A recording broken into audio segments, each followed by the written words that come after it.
it becomes a truth. And when that truth is practiced for a long time, it becomes a culture. And when we live in that false culture, then everything we identify with that perspective. So that makes a lot of difference in our thinking. So it is said that it does not define about you. Where you are does not define who you are. So that's the conclusion. That's the thing that we can observe in this material world.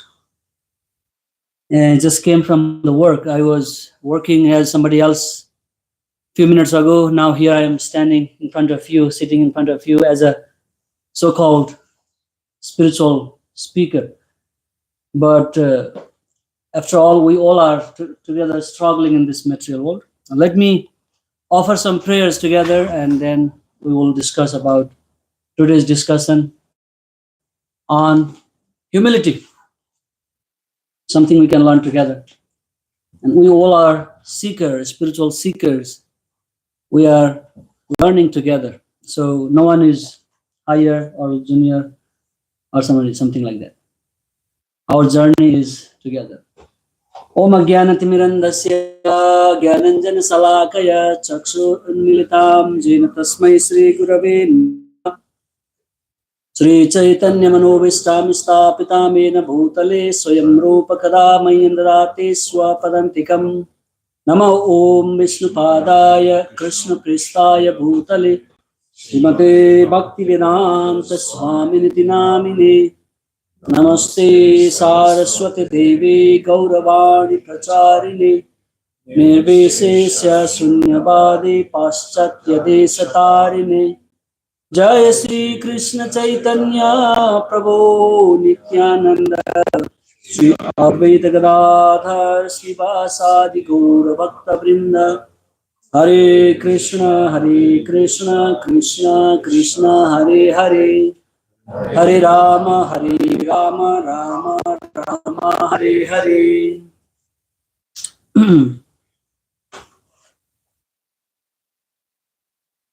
All right, talking about humility.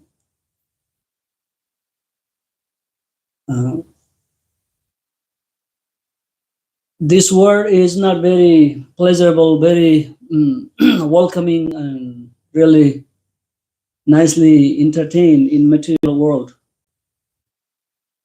Nobody wants to become really humble because everything is very so self-centered in material world. Focus is me, center is me, I am the center of everything, and I see the world through my tiny vision, and I think everyone should be like me, and I am better than everybody else, or the whole world should follow what I think, what I do, what I tell. This is normally very common in material world. Everybody practice that. Big motivational speaker, they also encourage people to be like you, be bold, be great. Don't feel defeated. You can do it. Stand up, do it, keep doing, just do it. So this way, a lot of things going on into this material world.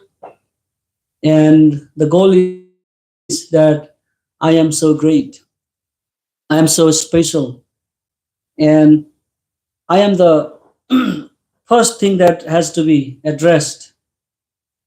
So, but within the community of Vaishnavas, devotees, any community, including Christianity, Hinduism, Islam, or any other Buddhism, Judaism, or all kind of spiritual practices, they do have this concept of humility. They practice in different level. Normally, when we hear about humility, we always think that someone is really meek and humble. He always bow down. He is not defending anything. He accepts anything, whatever comes on his way. And this kind of all external qualities that we normally consider as a humble person. But and people always talk about their own personal problem. Despite of good things, they always talk about negative problems, that I am suffering, God is not there for me, I am going through so many hardships in my life, and we question so many things. And either we talk positive or negative, we focus on our personal self, that I am the one who is benefited or affected by all things going on around to me. But our acharyas, the Vaishnavas, saint, great devotees who have embraced the spiritual life and meditated enough on the depth of their heart, they have concluded that into this material world, whether you are positive or negative, it doesn't have no any benefit. And to be positive is equally same, just same like as bad as to be negative, or to be negative is as equal as to be positive. So in both cases, center goal is me, I am the center. So I would like to tell a story about a great saintly person who was living in India for a long time ago. His name was Suradas. Normally, Suradas means one who does not have physical eyes to see the world. Vision impaired person, they call Surdas. And as being physically blind, Surdas was a great devotee of Lord, and he would sing beautiful bhajans of God, and he was really very meek and very humble. And he was defining humility with so many different qualities, that I am useless, I do not have anything, I am very pride, explaining all kind of bad qualities that he could possibly imagine, and he was relating all those qualities that he would possess, and he was characterizing as such a humble person, great soul. He is never taking anything for himself, and just like describing about himself what humility is. And after that, he composed a very great, very big book, including all those qualities of humility. And that book was greatly appreciated by so many great scholars of that time, that he was able to explain all those great qualities of humility.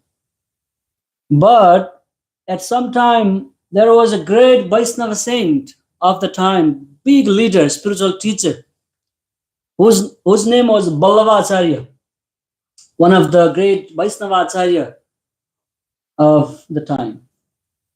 And when Ballavacharya read that book written by Suradas about all the humility, then Ballavacharya, the Suradas was expecting like Ballavacharya might appreciate my great work, he might congratulate me for composing such a great art of work, and he might appreciate my humility. And but to his surprise, Ballavacharya chastised him that what is the good of writing such a great book where you are just simply mentioning about your own qualities? You are explaining, you are showing to the whole world that you are such a great, such a humble, such a big personality, that you possess all these good qualities. You are praising about yourself. So as long as you focus on your own self, this is not humility, this is ego. It's a personal ego. Suradas was feel like falling from a big cliff. Oh my goodness, what am I doing here? I thought I composed such a great book, and all people were inspired to be so humble like me, following my example, reading all these books, all these qualities. But now, great teacher Ballava Acharya is chastising me that I am simply explaining about my own good qualities, and I'm trying to be the center of again appreciation from everybody else. So then Ballava Acharya accepted him as his disciple. He realized his weakness in this composition, and later on, Ballava Acharya instructed him to write something to glorify the Supreme Personality of Godhead. Write something that glorifies the Supreme Lord. And then later on, he wrote another book on Krishna's glorification, and then he realized. So to be humble means to talk about Krishna, or to glorify about Krishna, to spread the qualities, spread the message of God to everybody else. So that is real humility, that you are not even taking care about yourself. You are simply appreciating and glorifying God through your words, through your action, through your words, mind, body, and everything. So Bhaktisiddhanta Saraswati Thakur, another great Acharya of our line, Vaishnava saint, also said that to be humble means to obey the words or the instruction of God, or all the scriptures. To obey the instruction that are given in the scriptures. We have Bible, we have Quran, we have Bhagavad Gita, we have whole Vedas, and so many other Dharma Shastras, Niti Shastras, scriptures, so many unlimited scriptures. They all talk about God, and they are simply instructing every living being to follow those instructions and be a saintly person and live a godly life and get out from this material world. But in so many cases, we are not following what is mentioned in the scriptures. We are doing whatever we want. We are concocting, we are misinterpreting the message and making our own definition, making our own ideas, and following whatever works best for us. So this is also not a real humility, that we are not following the instruction from the scriptures.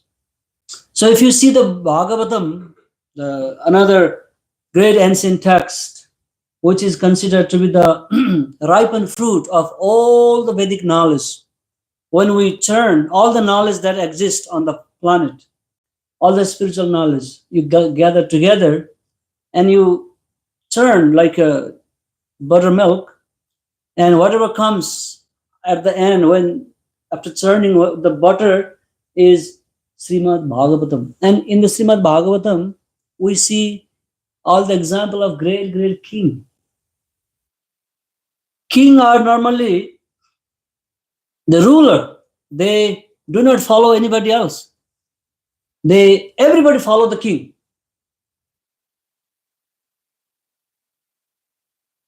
Just like the state head, president of any country, or the king in ancient time, there would be king. And all the people, all the citizens would follow the king, and king would be the boss. He would not have any authorities.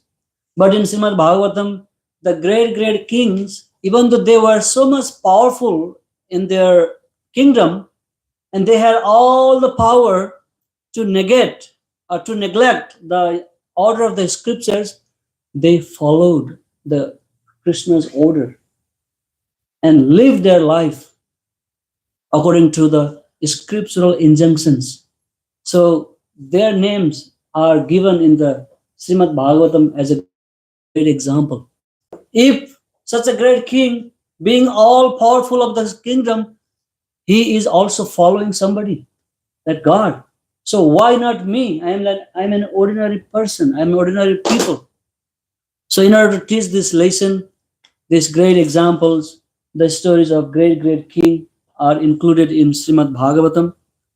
And when we follow those great steps of those kings, then we can, in real meaning, become humble and live a spiritual life. Because why do we need to take up our spiritual life? Because we need to really think deeply. The scripture is explained that in order to give a fair option to the living entity to get out from this material world, that we are entangled in different kind of bodies, different conception, different nationality, different identity, different, so many varieties of things. In order to give us liberation, freedom from all these things, God creates this physical world. And if we see the process of creation, how God has done all this great job of creation is beyond our imagination. It blows up our mind. So different personalities are involved in this great work of creation. Ultimately, the real ultimate controller is Krishna, God himself. But after him, there are so many different individuals. They have worked so hard to make this world possible, just because to give us a chance so that we can get out from this material world. So there are so many personalities are involved before we come to the particular shape in these structures. There's a creation outside of this universe. All these ingredients, the elements that are needed to be created, those were created by somebody else. And after that, the Brahmanda, the whole universe was created. And within the universe, again, these all living beings were manifested, were given a particular body. Because living beings are eternal, they are not created, they are not destroyed. But because of our desire to enjoy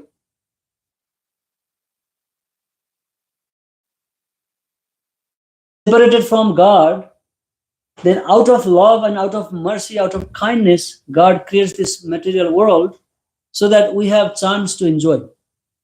And if you study, if you see how living being receives a body, because we have a two body, one is eternal Siddha Deha. In your spiritual life, spiritual world, you have your own body, not the body made of this flesh, blood, urine, stool, bones, like that. In the spiritual world, you have your eternal body, which is called Siddha Deha. Siddha means always liberated, free. Deha means body. But we cannot enjoy the material happiness with that Siddha body. Just like if I walk, then this body is good enough to walk. I do not need a bicycle. But if I wish to run a little bit faster, then I can only run so fast. So I can use a bicycle so that I can increase my speed. Or if I want to run 90 miles per hour, then I need a car in order to fulfill that desire that of my running fast.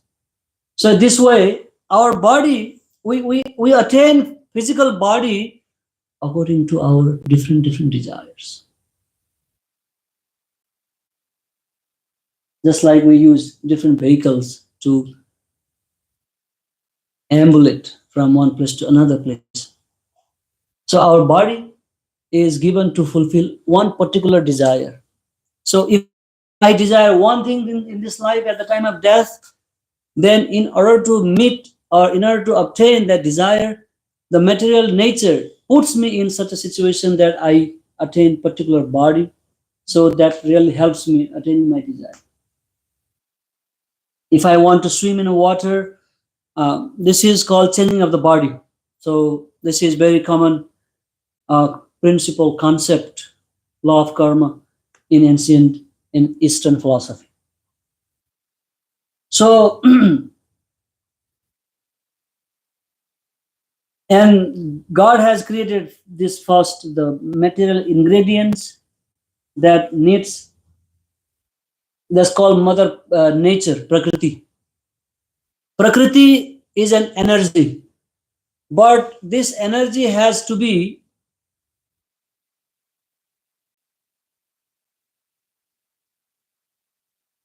conducted by the living being. Material energy is energy, but just like a car is a movable engine. There's engine, but if there is no driver inside the car, then car cannot move on its own, except self-driving car. Even self-driving car is also somebody is putting some artificial intelligence inside there, right? If I do not use that engine, then it cannot move. So that is the material nature. And Bhagavad Gita, Krishna explained that living entity is higher than the material energy. So we manipulate material energy in different categories for our own use. Just like this microphone, electricity is connected here. It amplifies my sound so that a lot of people can hear. But if I do not talk anything, then we do not hear any sound. So this way, material prakriti gives us particular body. The process of creation into this whole universe and the creation done by one individual person is the same process. So this is a big topic, big vast topic, but I wanted to focus on how important our life is. How rarely we have attained this human form of life.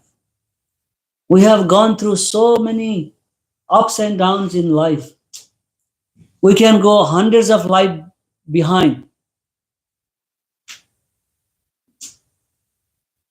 And if you want to know if in one day of Lord Brahma, because time can be measured in different perspective. Here, as per the human calculation, as per demigods calculation in the heavenly planet, and as per Lord Brahmaji's calculation. After Lord Brahma, then there is no measurement of time. So in one day of Lord Brahma, we spend crores of lifetime. And when the soul falls from the spiritual world, it comes down through, in order to take birth, we come from the rain clouds. The soul in a subtle, very tiny subtle soul comes into the rain cloud, it falls onto the ground, and from that rainwater, some food grain grows. And when that food grain is consumed by some people, in male person, then from that flesh develops and finally semen develops. And within the semen, the soul is preserved. Not all the semen carries the soul. And when that semen goes into the womb of the Prakriti or woman, then there might be a chance to develop a living being. And we live inside the womb of a mother for 9 months, and we come out. So in order to come to this position, it takes millions of lifetimes. So many times some people might terminate their pregnancy and they kill the child. And all options, all possibilities are there in order not to make the life. So this human life is very, very rare. That's why Krishna says, Bahunam Janmanam Anti. After many lifetimes, at the end of many lifetimes, only the intelligent people can understand about me. Only intelligent people who are very fortunate people, they can inquire about God, who I am, why I am, who is God, what is my relationship with Him. So, and when our body is made, and every single organ of this body are controlled by some higher demigods, like my speech is controlled by Barun Dev, my skin, the presiding deity of my skin is somebody else, my eye is somebody else, my tongue somebody else, my brain somebody else. When we do not act as per the desire of God, and when we do not realize the meaning of our life, and we act whimsically and we misuse every single thing that we do, then we have to face the consequences of it. If I do not utter the name of God by my mouth, and I just speak anything, any words, next life, who knows, I may not have opportunity to speak. If I see all these dirty things, dirty pictures, instead of coming to a temple and seeing the beautiful darshan of the Lord, or visiting a pilgrimage and enjoying the nice place, then I may lose the opportunity to see. This way, there may be so many other consequences for misusing all these energies given us by God. So it is really very important to become spiritual and at least start thinking about what is the purpose of my existence, why I am here, why I am suffering. All these things comes, and we start follow the instructions of Krishna, and we remain humble. When we realize that how difficult it is to obtain human form, and how difficult it is to obtain this devotional service, then that understanding make us really humble, and we can act as per the instruction of the scriptures. So it's very common thing, we always discuss about it, and we always hear. But when we implement, when we live a life according to these instructions we hear, then our life becomes very, very beautiful. And we come out from this concept of negative or positive. The me concept is gone, and we become Krishna conscious, and Krishna become the center of our activities when we realize this fact. And when one is Krishna conscious, and he is not disturbed by all these external changes in his life, we do not make a big deal about something happening in my life and then make it big, because the devotee understand that this material world is a place of suffering. No matter how much money you have, you cannot be happy all the time. No matter how beautiful you are, you cannot remain the same all the time. No matter how strong you are, you cannot maintain that same strength all the time. No matter how great celebrity you are, you cannot maintain that status all the time. It always is, because it's temporary. Just like a change of season. Agama apaya, coming and going. And they are anitya. Anitya means temporary. When you understand the nature of this material world, then to you already know that, yeah, this is what it is. Why should I be so disturbed about it? What is the point of my being so depressed by seeing all this external situation? This is really what this material world is about. Why do I try to fix it and then try to live a little better life? Why not I just get out from here and then think about God and then live a better life?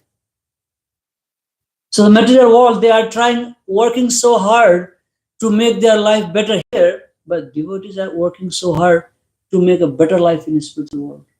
We are also aspiring for having good home, good nations. That is Goloka Vrindavan. This is where everything perfectly situated. And we all belong there. That is our original home, real home.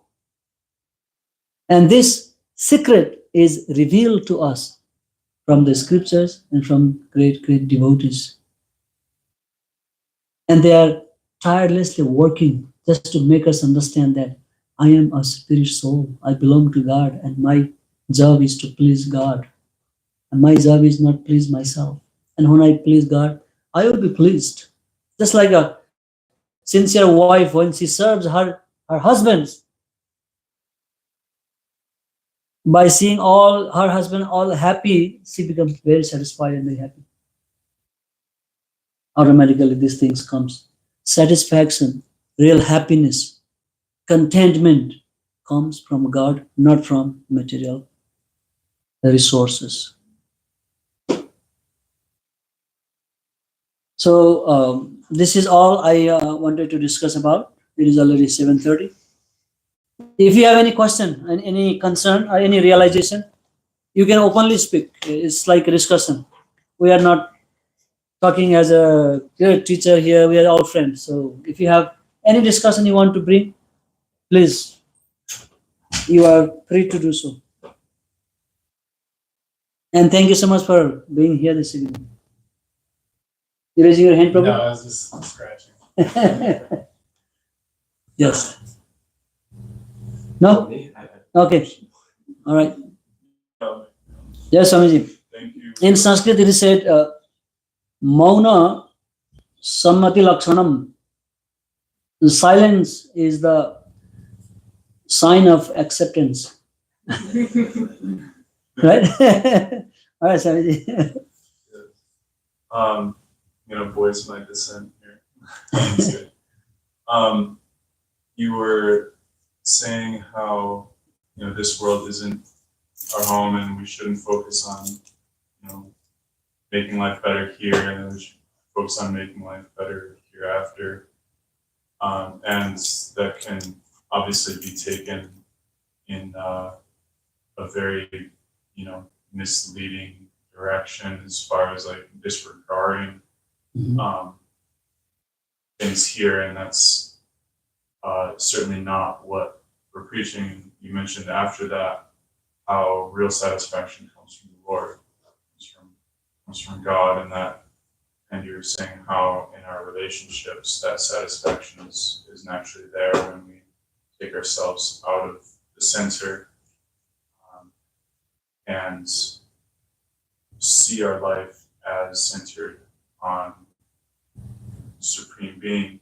We're taking our ego out of the equation, so to speak. And so I was wondering if you could speak something more on how the spiritual world isn't just something like out there, and the material world is sort of in the way, and that we need, it's just to disregard it. That's, in classical philosophical terms that we call dualism, but that the Krishna conscious philosophy is also non-dual, sort of like both of these things simultaneously, that that spiritual world will pervade through the material world, that will experience that home here, that it's not like they're separate places per se. Does that make any sense? Yeah. That's why in the beginning I was trying to say about we are not only talking about negative things in this world, that this world is bad, this is bad, this is bad, all negative. And Prabhupada has said that we have to give our intelligence to this material world in order to survive and live a better life, Krishna conscious life, and give your heart to Krishna, to a spiritual purpose. So we are not completely rejecting these activities in this material world, but we are using this material world, you are using this creation in order to get out from here. So when you use things in this material world, then we need to be careful, we need to be very intelligent, and we need to use it in a nice way so that we will not develop deeper attachment here, but we at the same time it helps us like a stepping stone to spiritual world. And we so this is only possible even for living nicely or beautifully in a harmonious way when one has a God consciousness. Then he sees everything belong to God. Yumam pasyati sarvatra sarvam cha mai pasyati. So only a devotee that who has Krishna developed a Krishna consciousness, he can live peacefully in this material world, and he can use things, he can use the resources for the sake of developing Krishna consciousness. And ultimately, higher, advanced devotees, they use everything from this material world in service of Krishna, and they appreciate it about all this facility given, provided to us. So we need to seek a balance, and we need to act in a balanced way so that ultimately for pure devotees, there is no difference between material world or spiritual world. For them is the same. They only see God everywhere. They only see the energy of God everywhere.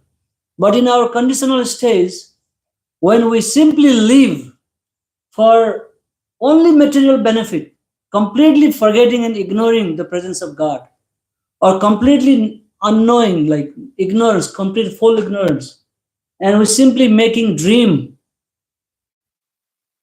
to improve my lifestyle, life standard, completely ignoring the spiritual existence behind. In that case, this is a little dangerous, and that is what I was trying to talk. But as you realize and see and advance in spiritual life, you see everywhere the hand of Krishna, hand of God, and everything, it can be dovetailed into spiritual world. So this, we are not here for complete negation, and utilize it and get out from it. This is the purpose of creation, that is given us a chance to realize that we do belong to spiritual world. We are a spiritual being, and our real home is there. But at the same time, we carefully utilize and appreciate these resources that are here, and thank God, and we do use for God's satisfaction. Then we are included. Our satisfaction is always by default, it comes. God is not so unkind that he just want our attention to him and then he just enjoy and we suffer. No, that's not Krishna. Okay, it's kind of like a basic question. I guess it's kind of like a bigger one about what is God and then what is God? What is God and what is not God? Yeah.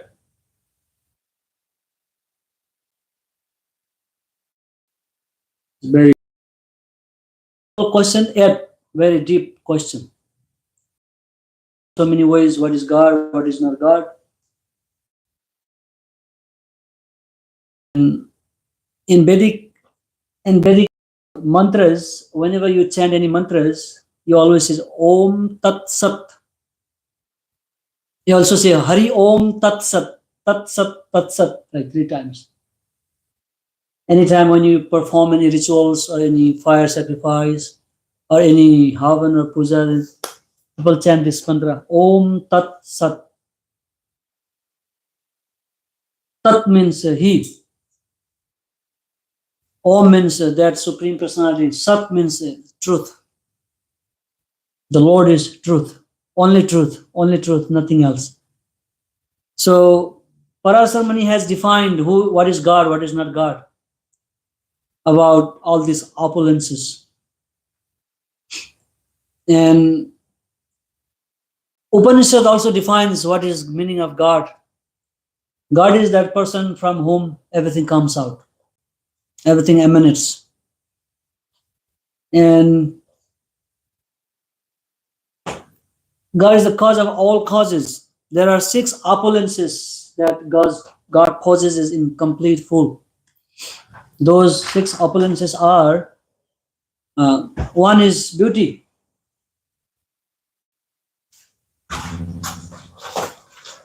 We all are beautiful, but our beauty is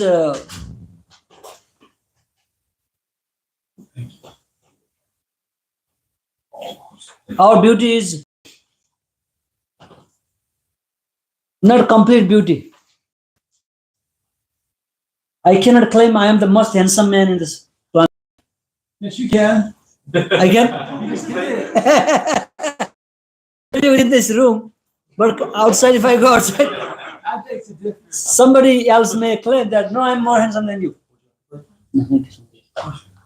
And that, so I was talking about the opulence of Krishna. One is beauty, another is strength, power. Right? Sorry, I'm a moron.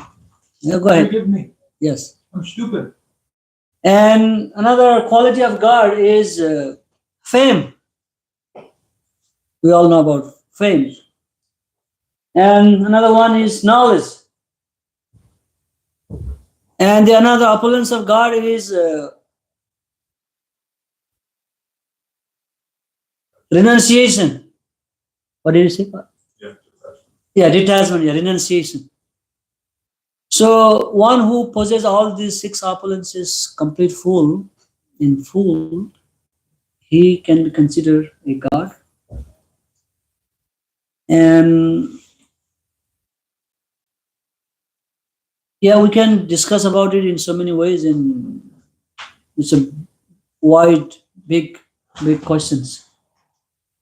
And that personality has so many different names according to his qualities. One of the name is Achyuta, one who does not fall from his position. And Brahma Samhita, Lord Brahmaji has said that Iswara Parama Krishna, that absolute personality of Godhead is Krishna. The supreme controller is Krishna. And Sat Chit Ananda Vigraha, and that personality of Godhead is made with eternality, blissfulness, and full of knowledge. And we are also same, part and parcel of the same personality of Godhead.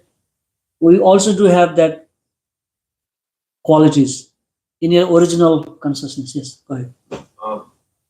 So yeah, one thing that I hear a lot is that we have the same qualities as God, or like we're one in quality with Him. But then I also hear that His qualities are like ever expanding. But Why it not doesn't ours? seem like, and if we're one in quality, then our qualities ever expanding as well. And why doesn't like my experience feel that way? Like it doesn't feel like I'm having ever expanding qualities, but maybe I am. I don't know. That is because we are here in. We are in a wrong place right now. Actually speaking, we are in a wrong place. So you were saying with the dehas earlier, the different vehicles. Siddha there, yes. This is the vehicle for going this speed. This Right. is the vehicle for going that speed. You can only develop, or you can only do so much in this physical body. Even though you are unlimited, that same quality like Krishna, but because of being in the vehicle of this human vehicle, I can do only so much. But isn't it the case that no matter what vehicle that I'm in, I'm still the same person? Like this vehicle, me thinking of this vehicle is like illusion. No matter if I'm in the spiritual world or I'm in the material world, it's the same me. So then, I'm still, even if I'm in the material world, I'll still be Satchit Ananda, same as the spiritual world. Then like I wonder why. Is it just like an illusion that it doesn't seem like we're having like ever expanding qualities? We have developed some separate idea about about me, about spiritual entity. So this misconception is driving now. But we can see the life of great devotees. They are who are completely free from this material world, all this conception. They can do great work, like Prahlad Maharaj. He was simply living his life to glorify God. And Narada Muni, he was able to travel one universe to another universe. So, What? yes, travel from one universe to another universe. How do you do it?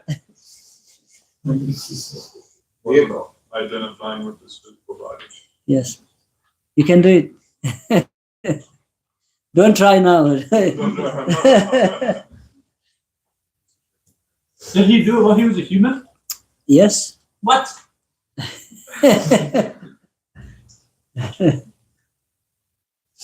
So,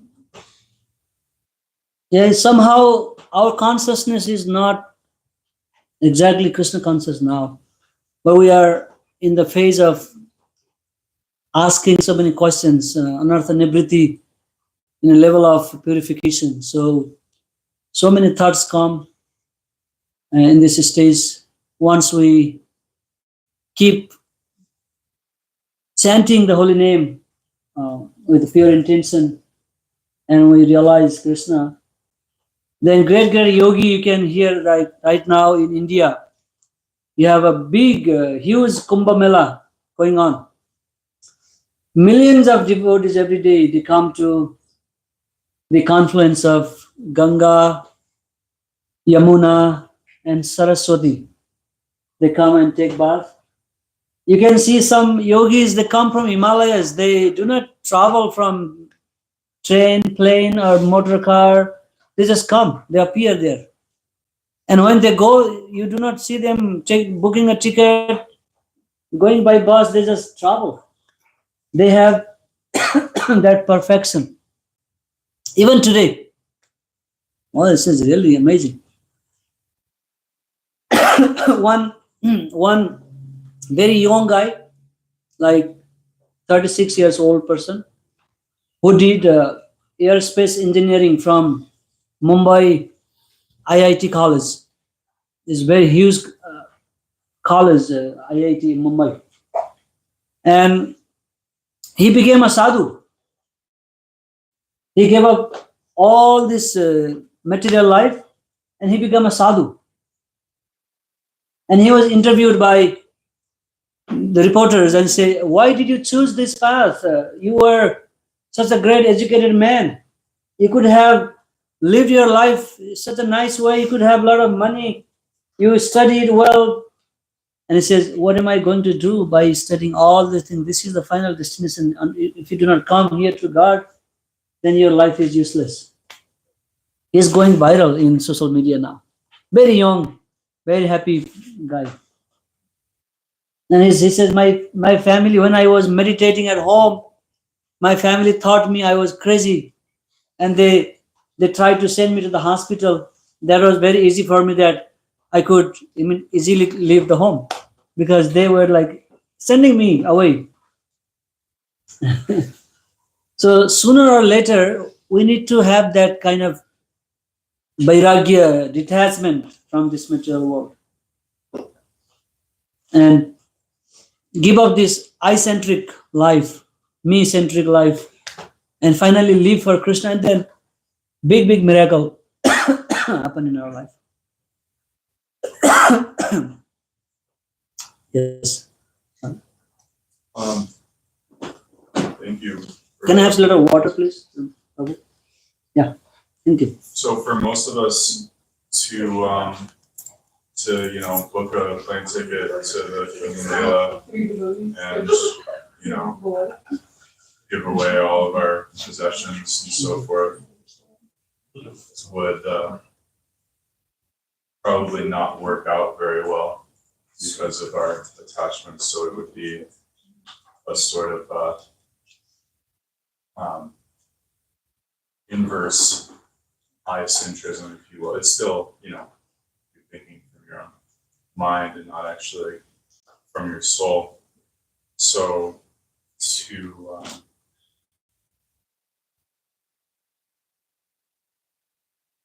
to be able to cultivate God consciousness often appears like this dichotomy of either I'm living this life or I'm living that life. And it's like if I cultivate spiritual life, I'll have to sacrifice this, and I kind of have to choose one. Earlier you mentioned dovetailing. I was wondering if you could speak something more, very practical of how we can actually cultivate a consciousness that God is the center, and I'm not, without just totally kind of like abandoning whatever that small I that thinks it's in the center, right? Yeah. That is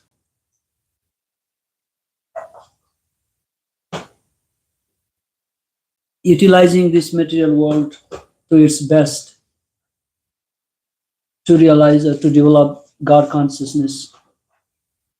We can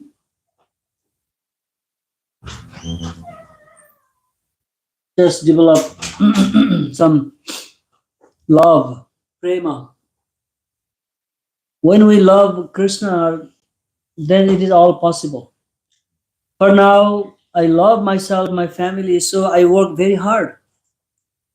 Because of love that I have my family, I struggle so hard to make life easy. The only force behind my hard work is that I have my family. So I may thinking at this time that I may think I am Krishna conscious, but I am not actually Krishna conscious. I am me conscious. I am working so hard for my family. It doesn't mean that we do not work for family. Doesn't mean that we do not live in a family.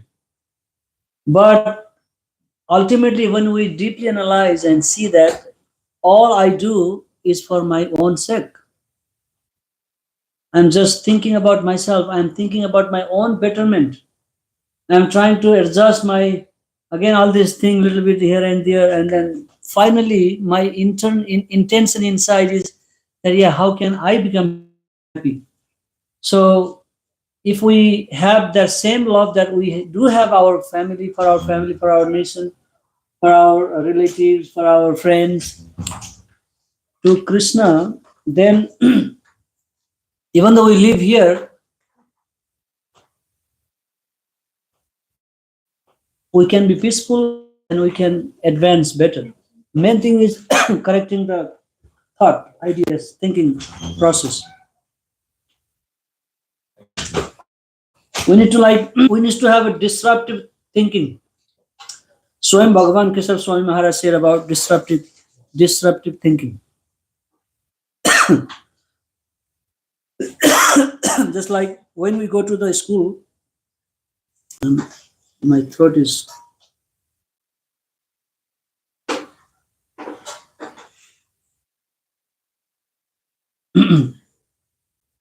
When we drive through the school, there's a speed bump on the road, right? It is because small little kids are crossing the road. So in order to save those kids from being hit,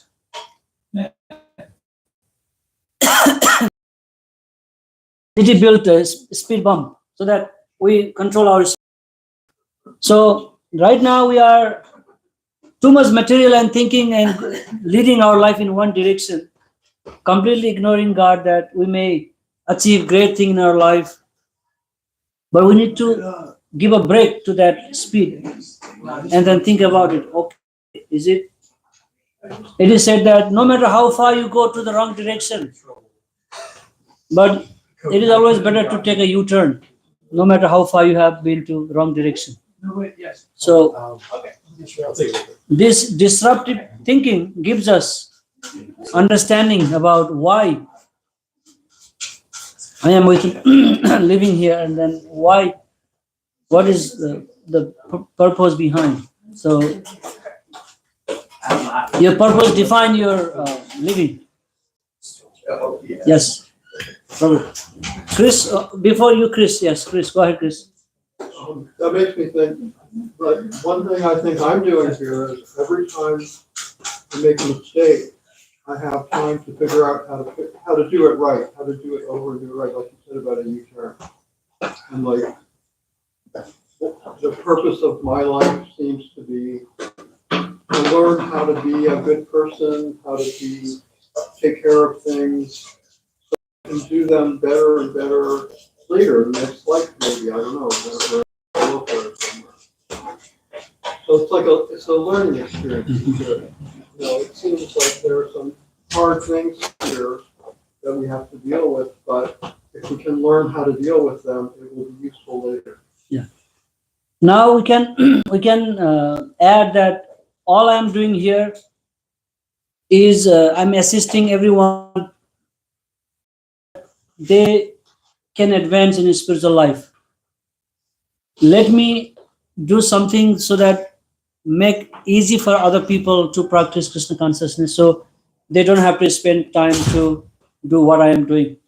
So in that way, we can make it the whole different, to change the perception. Yeah, I'm here, I'm living in this community, I'm doing every little service here, so that I, along with me, everyone can advance in spiritual life. So then that become divine action activities, beautiful action. But on the other way, I am doing here that I am such a nice person. I give up my material life and I come and I serve these devotees. How great I am. That may again another opposite. Why not I do something so that pleases Krishna and that also helps other people to grow in this community. Let me be a little small brick in the society. A what? A little brick, stone, rock, Right. in the wall. Yes. Yeah, be one useful rock. What's your favorite, like, precious stone? Like an emerald or a ruby or Gold. See, again, just kidding. I like, yeah. I don't know much about like precious stones, but yellow sapphire is my favorite according to my what's zodiac it sign. called? Yellow sapphire. I never heard of it. Yellow What color is sapphire. Yellow sapphire. Yellow sapphire.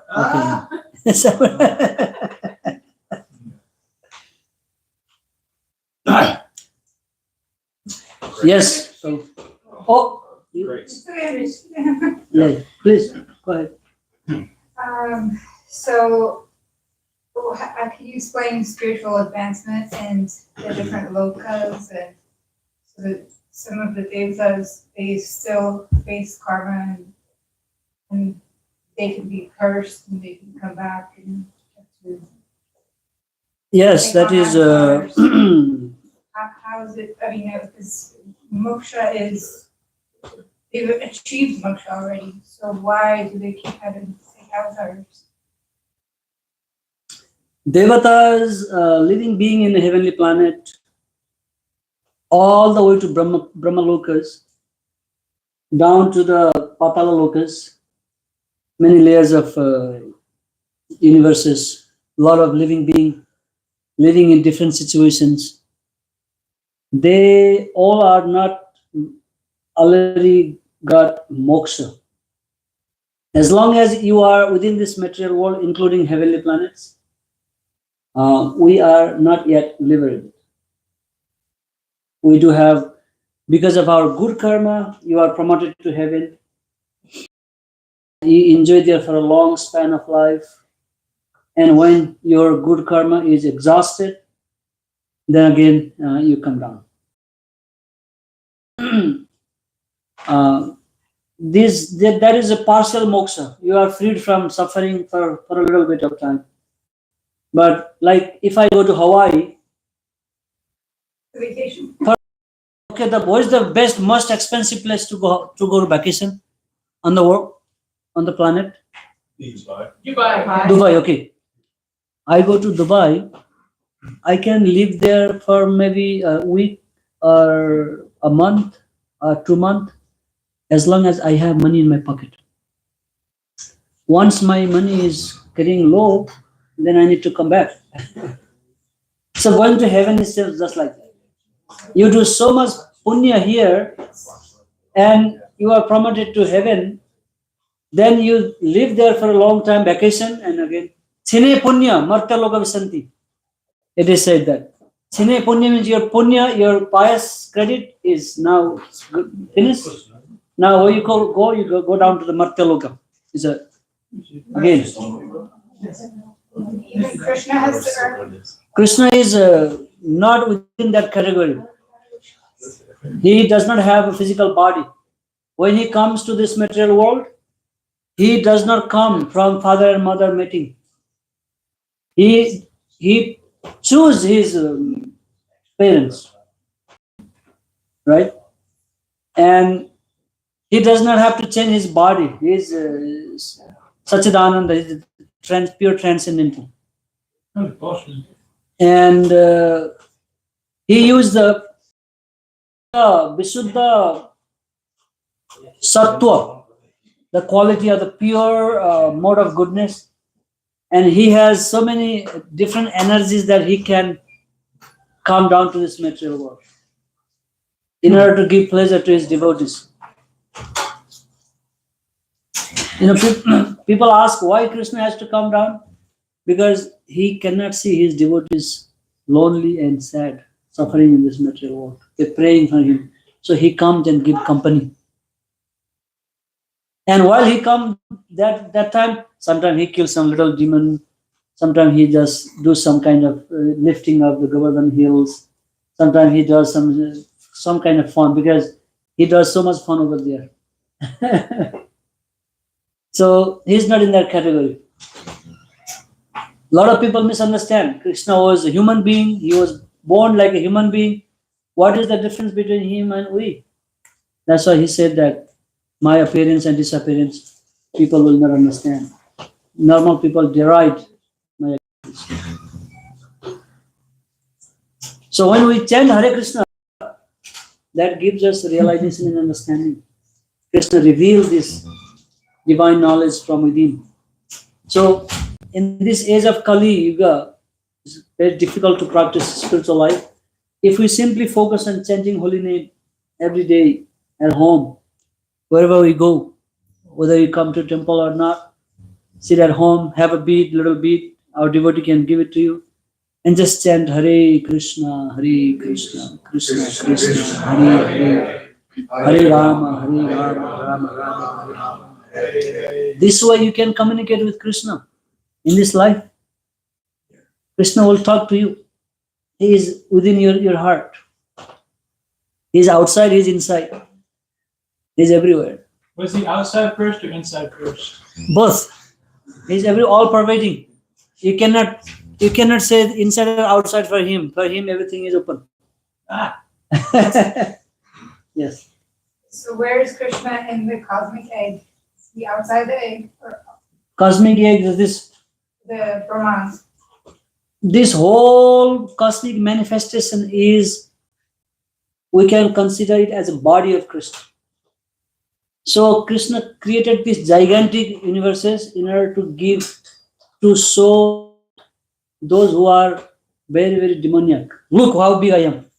What can you do? Go outside and see the Brahmanda. You can see so many stars, galaxies, nebulas, and so many.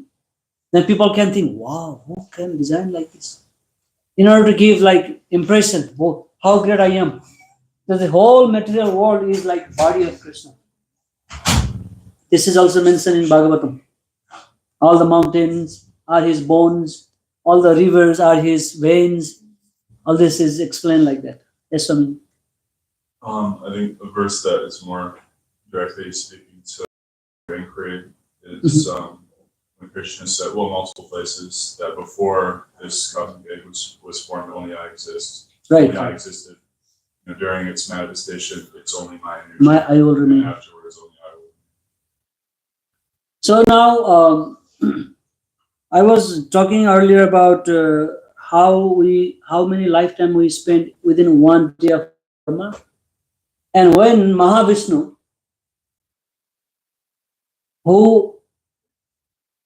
from whose pore of his body unlimited universes appears and disappears, when he exhales,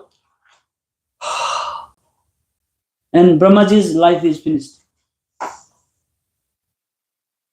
When he inhales,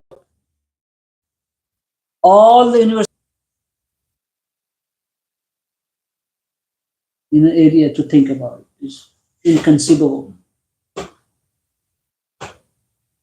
So we are given a chance to return home. That's all. This world is a chance to return back home, back to that.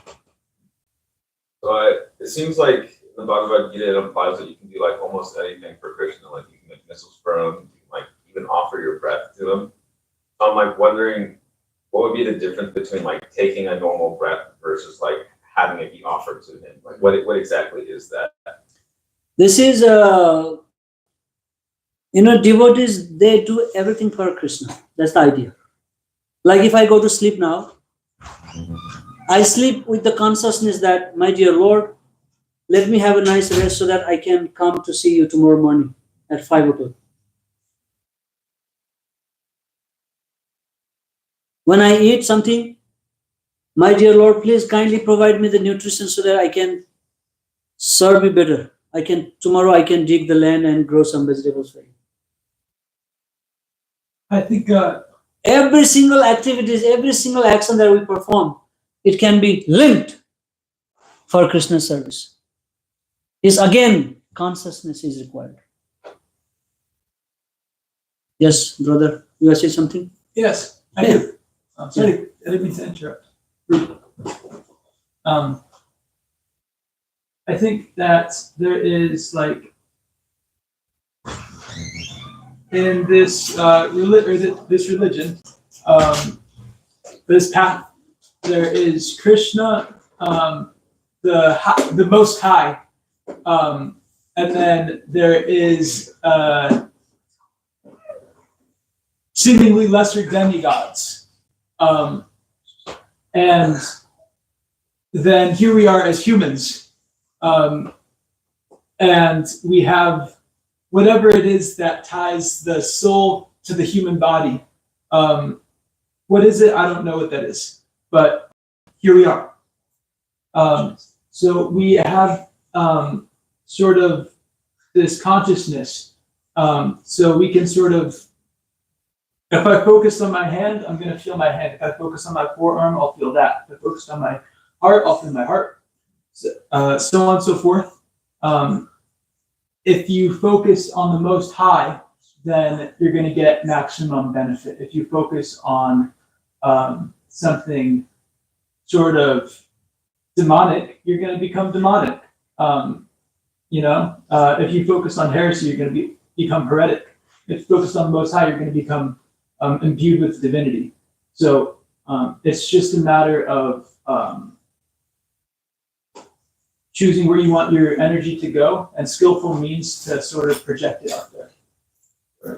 And so that's the idea behind like Mahaprasadam. You set your awareness or your intention on a loving relationship with the Most High, and that becomes imbued with your food. If you didn't do that, then that may very well not have, that food wouldn't have been blessed. Right. Yes, good idea, very nice. Like when I take a shower, I'm not- Let me clean myself so that I can greet you in a clean body. Before I come here, I took a shower so that I don't feel very pressed. It's all we are trying to glorify God in different actions. We are carrying Krishna's glories all over the world. Like Prahlad Maharaj, he did so much service for Krishna.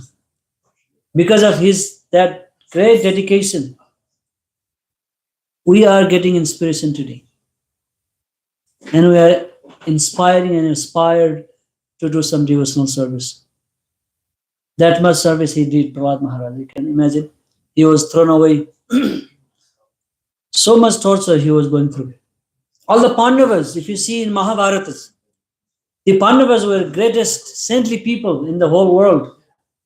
They were going through such a torturous life, such an injustice life. But they simply always try to increase the glories of Krishna. That is why Yudhishthira Maharaj was doing that great Aswamedha Yajna.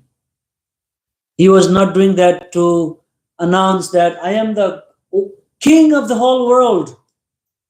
Look at me, how great I am. No, he was trying to introduce Krishna to the whole world. Devotees sometimes do these activities not for their own sake.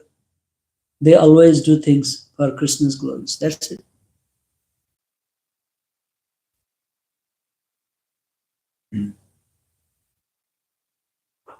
We hope we also become same like them, at least in our effort, that let me live my life for Krishna's pleasure, not my pleasure. It's I- much better that way. Right? Yeah, very good. Hare Krishna. Thank you so much for listening. It was, yeah, thank you. Please keep coming. Do you have a beat? I do. Okay, you both have? At least one round every day. Yeah. And see the result. You know, you can first hand experience it. Yeah, thank you so much. Good night. Bye-bye. Kirtan Yavidasi. We'll close it now. Yeah. There you go, man. Yes.